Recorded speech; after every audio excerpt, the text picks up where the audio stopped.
Update tayo mga lodi. Ito na yung lodi, yung yung second attack ko sa war namin. TH6 at tayo. Ngayon, attack tayo, second attack. Siyempre, titingnan muna natin yung atake natin. Kasi yung first attack natin, hindi na tayo nag-mirror kasi naunahan ako ng mirror ko, inattack na ng kasama ko, kaya bumaba na ako. 27 ako, inattack ko yung number 30. Ayun, na-restart natin. Ngayon, hanap tayo ng lilinisin. Ito, hanap tayo ng malinis. Para yun na, 27 si Maki. Yan yung account natin.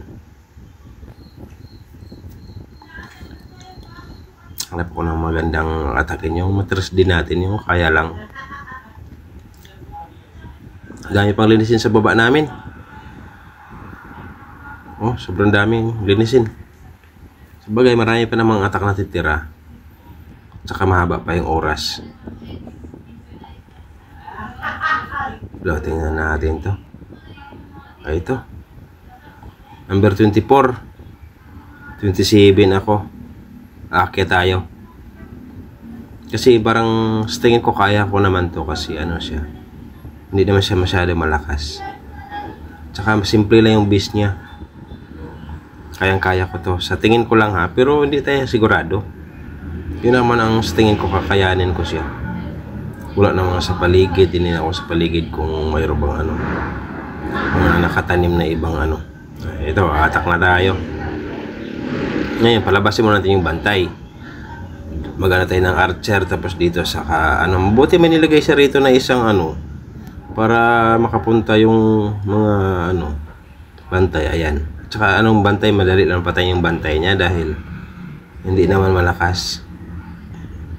Ikutan lang natin yan eh. Patay ng bantay, mabilis lang patayin. Ngayon, ibaba natin yung yung giant. Yan, panlin lang, isa muna para malin lang siya. Yun ang atake nila. Ito na. Siyempre, lagyan din ng healer. Tapos dito naman yung yung hog rider para sa sa air depth.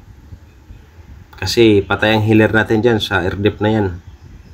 Kaya unahan na natin. Hindi pa abot ng healer, patay na yung yung air depth. Ayan, di ba?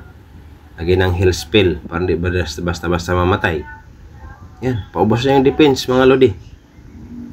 Ikutan natin ng archer yan kasi wala nang defense, ubos na. Ubos na, 3-star yan.